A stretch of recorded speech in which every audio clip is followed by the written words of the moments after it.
दोस्तों मूवी के opening scene में हमें एक अमेरिकन सोल्जर मैथ्यू और उसका सपोर्टर आइजैक को दिखाया जाता है। ये 2007 का वो समय था जब अमेरिका इराक के खिलाफ युद्ध जीत गया था। इसलिए अमेरिका के प्रेसिडेंट ने इराक में चल रहे पाइपलाइन कंस्ट्रक्शन को वापस शुरू कर दिया था, लेकिन अभी भी इराक के कुछ आतंकवादी अमेरिकन को मार रहे थे। साथ ही इस पाइपलाइन साइट पर काम करने वाले लोगों को भी आतंकवादियों ने मार डाला था। इसलिए गवर्नमेंट ने साइट पर नए बिल्डर्स को भेजने से पहले मैथ्यू और आइजैक को आतंकवादियों को मारने के लिए भेजा था। यहाँ मैथ्यू और आइजैक झाड़ियों और पत्थरों के पीछे छिपकर साइट पर नजर रख रहे होते हैं। इसी तरह 20 घंटे बीत जाते हैं पर उन्हें वहाँ पर कोई भी दिखाई नहीं देता है। तब मैथ्यू आइजैक से कहता है कि मुझे लगता है कि साइट पर कोई भी इराकी सैनिक नहीं बचा है। साथ ही वहाँ पड़ी बॉडीज को देखकर उसे लगता है कि इराकी सैनिक उनके लोगों को मारकर वहाँ से जा चुके हैं, इसलिए अब साइट पर कोई भी नहीं बचा होगा। जिस पर आइजैक कहता है कि यहाँ दूर दूर तक किसी भी इराकी ग्रुप के होने का साइन नहीं है और हमारे सभी वर्कर्स को हेडशॉट देकर मारा गया है, जो कि इराक के प्रोफेशनल स्नाइपर जूबा का काम हो सकता है। लेकिन मैथ्यू को लगता है कि कोई भी स्नाइपर 30 सेकंड के अंदर इतने सारे लोगों को एक साथ नहीं मार सकता। जिसके बाद मैथ्यू उस स्नाइपर का वेट करते करते थक जाता है, इसलिए वो आइजैक से कवर करने का कहकर नीचे चेक करने के लिए चला जाता है। तब आइजैक बताता है कि मेरे स्कोप में क्लियर दिखाई नहीं दे रहा है, जिस वजह से मैं तुम्हें कवर नहीं दे पाऊंगा। जिस पर मैथ्यू उसका मजाक उड़ाते हुए उसे अपनी गन चेंज करने को कहता है, पर ये गन आइजैक के लिए बहुत कीमती थी क्योंकि ये उसके मरे हुए साथी की गन थी। इधर मैथ्यू देखता है कि सभी लोग हेडशॉट से मरे हैं, इसलिए उसे आइजैक की बात पर विश्वास हो जाता है कि जूबा ने ही इन सबको मारा होगा। इसके बाद मैथ्यू साइट के बीचों बीच जाता है ताकि वो पता लगा सके कि जूबा ने किस जगह छुपकर लोगों को शूट किया था।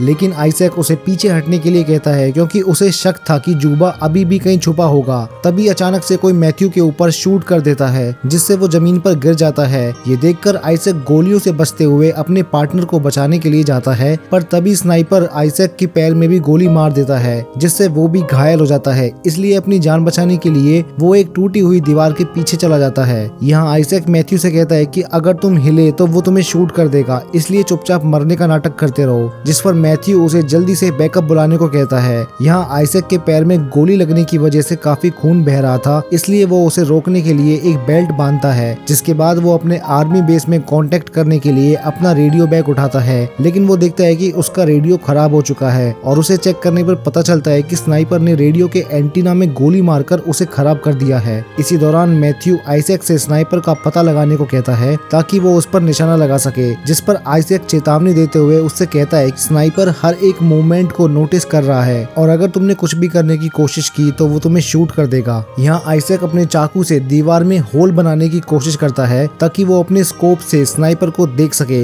लेकिन तभी दीवार के पत्थर गिर जाते हैं, जिससे उसके हाथ में चोट लग जाती है। इधर मैथ्यू अपनी राइफल तक पहुंचने की कोशिश करता है, लेकिन ज्यादा खून बहने के कारण वो वहीं पर बेहोश हो जाता है।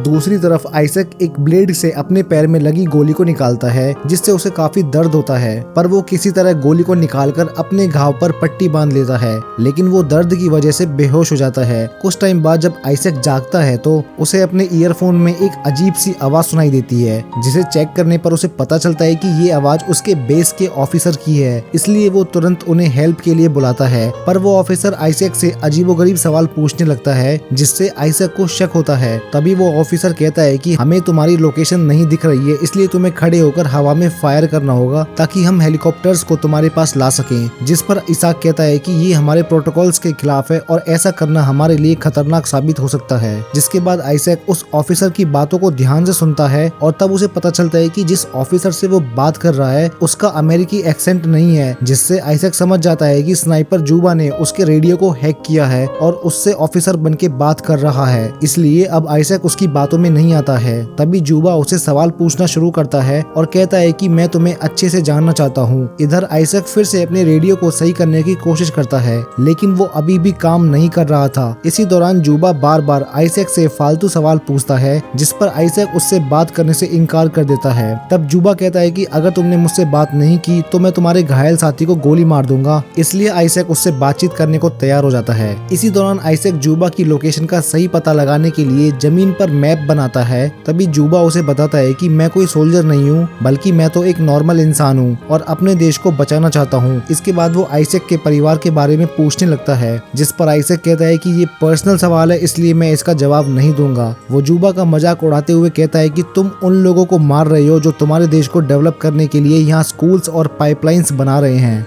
और तुम्हारी इकोनॉमी को बढ़ा रहे हैं। ये सुनकर जूबा हंसने लगता है और आइजैक से कहता है कि यहाँ तुम्हारा जितना भी पैसा खर्च हुआ है उसे हम यूएसए वापस भेज देंगे। इसी तरह समय बीतता जाता है और जूबा कई सवाल पूछता है, लेकिन आइजैक पर्सनल सवालों का जवाब देने से मना कर देता है, जिससे जूबा एक बार फिर मैथ्यू को गोली मारने की धमकी देता है। अब क्योंकि आइजैक जान चुका था कि जूबा किसी भी हद तक जा सकता है, इसलिए वो उसकी बातों का जवाब देने के लिए तैयार हो जाता है। तब जूबा आइजैक से पूछता है कि तुम्हारे पास जो स्कोप है उसका असली ओनर कौन था और उसकी डेथ कैसे हुई। ये सुनकर आइजैक हैरान हो जाता है, क्योंकि उस स्कोप के बारे में सिर्फ वो और मैथ्यू ही जानते थे। यहाँ इसाक को समझ आ जाता है कि वो और मैथ्यू जब से यहाँ पर आए हैं तब से ही जूबा उनकी बातें सुन रहा था। इसी बीच आइजैक अपने स्कोप का यूज करके आसपास देखने लगता है और वो नोटिस करता है कि एक डेड बॉडी के पास रेडियो पड़ा हुआ है। इसलिए आइजैक उस रेडियो को उठाने के लिए दीवार के किनारे पर जाता है और एक लकड़ी से उसे उठाने की कोशिश करता है, लेकिन वो उस रेडियो तक पहुंच नहीं पाता है। इसके बाद आइजैक को प्यास लगती है और वो अपनी बोतल से पानी पीने की कोशिश करता है, लेकिन तभी वो देखता है कि उसकी बोतल में भी एक छेद है जिसमें से पूरा पानी खत्म हो चुका था। अब इस पर जूबा उसे बताता है कि मैंने जानबूझकर तुम्हारी बोतल पर शूट किया था ताकि तुम प्यास से मर जाओ, और तुम्हारे एंटीना पर भी शूट किया था जिससे कि तुम कोई हेल्प ना बुला सको। इसके अलावा वो बताता है कि तुम्हारी मौत अचानक से नहीं बल्कि धीरे धीरे होगी, इसलिए मैंने तुम्हारे पैर पर गोली मारी थी। तभी आइजैक की नजर उस गोली पर पड़ती है जो उसने अपने पैर से निकाली थी। आइजैक उस गोली को पास से देखता है और जूबा से पता लगाने की कोशिश करता है कि उसके पास कौन से मॉडल की गन है। साथ ही वो जूबा से कहता है कि तुम एक आतंकवादी हो, जिस पर जूबा हंसते हुए कहता है कि आतंकवादी मैं नहीं बल्कि तुम लोग हो, क्योंकि तुम हमारे देश में आकर हमसे ही लड़ाई कर रहे हो और हमारे लोगों को मार रहे हो। इसी बीच आइजैक अपनी कैलकुलेशन से पता लगा लेता है कि जूबा एक्चुअल में कचरे के ढेर में छुपा हुआ है, इसलिए वो अपने स्कोप से उसे ढूंढने की कोशिश करता है। यहाँ आइजैक सोचता है कि जूबा इतनी गर्मी में भी काफी लंबे समय तक कचरे में छुपा हुआ है, इसका मतलब कि वो बहुत ही प्रोफेशनल शूटर है। जबकि जूबा कहता है कि मैं कोई स्नाइपर नहीं हूँ बल्कि एक नॉर्मल इंसान हूँ, जिस पर आइजैक कहता है कि तुम्हारे बोलने के एक्सेंट से लगता है कि तुम अमेरिकी सेना के ऑफिसर रह चुके हो और अब हमें ही धोखा देकर हमें मार रहे हो। तब जूबा बताता है कि ऐसा नहीं है, मैं सिर्फ उन लोगों को मारता हूँ जो हमारे लोगों पर हमला करते हैं। यहाँ आइजैक उसे अपनी कहानी बताते हुए कहता है कि जब मैं छोटा था तब मेरी दोस्ती डीन से हुई थी, जो कि सबसे अच्छा इंसान था। फिर हम बड़े हुए और हम दोनों ने साथ में आर्मी ज्वाइन की। आइजैक के पास जो स्कोप है वो उसके फ्रेंड डीन का है, जिसकी डेथ के बाद से ही वो उसे अपने पास संभाल कर रखता है। खैर तभी आइजैक की प्यास और थकान के कारण उसकी हालत खराब होने लगती है। तब जूबा उससे कहता है कि जब तुम मर जाओगे तब मैं तुम्हारी जीभ को काटकर तुम्हारी छाती पर रख दूंगा। जूबा की बातें सुनने के बाद आइजैक बेहोश हो जाता है। फिर जब उसे होश आता है तो वो अपनी राइफल पर जैकेट और हेलमेट लगाता है और जूबा को चकमा देने के लिए राइफल को दीवार के ऊपर लहराने लगता है, लेकिन जूबा उसके झांसे में नहीं आता है। तभी गलती से आइजैक का हेलमेट दीवार की दूसरी तरफ गिर जाता है, इसलिए अब आइजैक अपने हेड को कवर नहीं कर सकता था, जिससे वो काफी उदास हो जाता है। और इसी तरह समय बीत जाता है, पर आइजैक हार नहीं मानता है। जिसके बाद वो जूबा की गोलियों से बचते हुए एक डेड बॉडी के पास जाता है और वहाँ से एक बैग और रेडियो उठाकर वापस दीवार के पीछे आ जाता है, जहाँ उसे बैग में पानी और कुछ कैंडी मिलती है, जिसे वो तुरंत खा लेता है।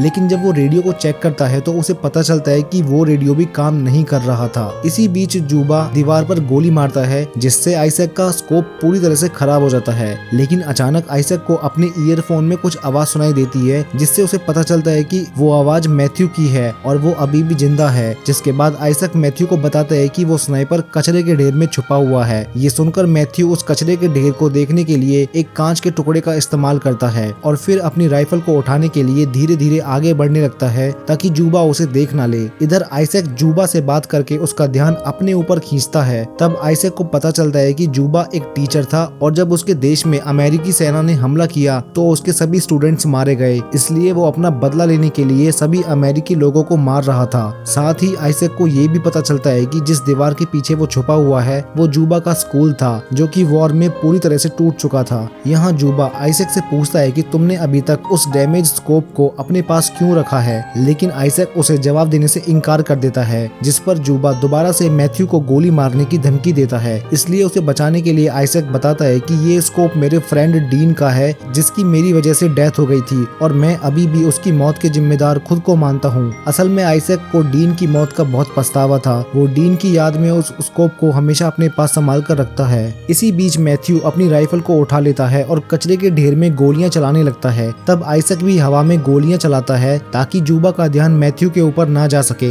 लेकिन जब मैथ्यू अपनी गन को लोड करता है तब जूबा उस पर शूट कर देता है, जिससे मैथ्यू के कंधे में गोली लग जाती है। जिसके बाद मैथ्यू अपनी जान बचाने के लिए आइजैक की ओर बढ़ने लगता है और आइजैक उसकी मदद करने के लिए किनारे पर आ जाता है। लेकिन तभी जूबा मैथ्यू के सिर में गोली मार देता है और उसकी वहीं पर डेथ हो जाती है। मैथ्यू के मरने के बाद आइजैक पूरी तरह से टूट जाता है और जूबा से कहता है कि मैं अपने घर जाना चाहता हूँ। जिस पर जूबा आइजैक से कहता है कि अगर तुम सच में जाना चाहते हो तो मैं तुम्हें गोली नहीं मारूंगा। लेकिन आइजैक को उसकी बातों पर बिल्कुल भी यकीन नहीं था, इसलिए वो दीवार के पीछे ही छुपा रहता है। इसके बाद जूबा आइजैक से पूछता है कि जब वॉर खत्म हो चुकी है तो तुम इराक में क्या कर रहे हो। जिस पर आइजैक कहता है कि मुझे कुछ नहीं पता, मैं बस घर जाना चाहता हूँ। तब जूबा कहता है कि जब तक तुम मुझे अपनी कहानी बताते रहोगे तब तक मैं तुम्हें गोली नहीं मारूंगा। इसलिए आइजैक उससे बात करना शुरू करता है और कबूल करता है कि मैंने ही डीन को मारा था। यहाँ हमें पता चलता है कि आइजैक जब अपने दुश्मनों को मारने की कोशिश कर रहा था तो उसने गलती से डीन को गोली मार दी थी और फिर उसने सबसे झूठ बोला था कि डीन को आतंकवादियों ने मारा था। जूबा से बात करने के दौरान आइजैक को अपने रेडियो में कुछ शोर सुनाई देता है, इसलिए वो जल्दी से रेडियो के पास जाता है जहाँ उसके बेस के लोग उससे कांटेक्ट करने की कोशिश कर रहे थे। अपने साथियों की आवाज सुनकर आइजैक बहुत खुश हो जाता है, लेकिन तभी उसे पता चलता है कि उसका रेडियो तो पूरी तरह से खराब हो चुका है, इसलिए अब वो किसी से भी कांटेक्ट नहीं कर पाएगा। तभी आइजैक को जूबा की आवाज आती है जो कि आइजैक का नाम यूज करके बेस से हेल्प मांग रहा था। ये सुनकर आइजैक को समझ आ जाता है कि जूबा यहाँ काफी टाइम से है और वो उनके रेडियो को हैक करके जानबूझकर हेल्प के लिए बैकअप टीम को बुलाता है और फिर उन्हें आसानी से मार देता है। यानी कि साइट पर मौजूद लोगों को मारने के बाद जूबा ने ही बैकअप टीम को बुलाया था, इसलिए बेस से आइजैक और मैथ्यू को यहाँ पर भेजा गया था। इसी तरह जूबा अमेरिकी लोगों को जाल में फंसाकर मार रहा था।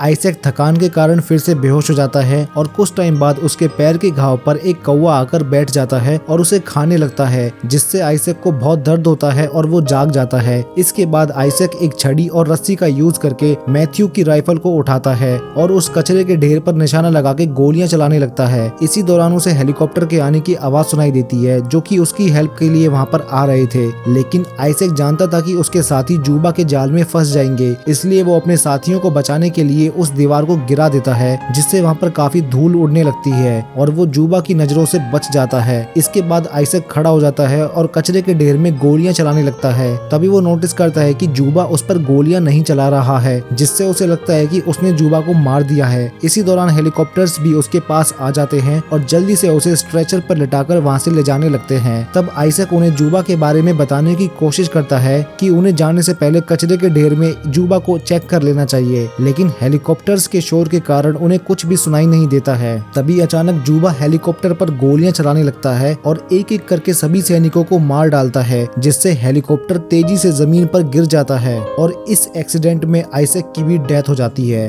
कहानी के एंड में जूबा फिर से यूएसए की लाइंस को हैक करता है और अमेरिकी सैनिक होने का नाटक करके हेल्प के लिए और बैकअप मंगाता है। यानी कि जब वो बैकअप टीम यहाँ आएगी तो जूबा उन्हें फिर से मार डालेगा और इसी पॉइंट पे ये मूवी एंड हो जाती है। वेल गाइस, अगर आपको ये वीडियो अच्छी लगी हो तो इसे लाइक कर देना। ऐसी और मूवी एक्सप्लेनेशन के लिए वेगांतिस को सब्सक्राइब भी कर लेना।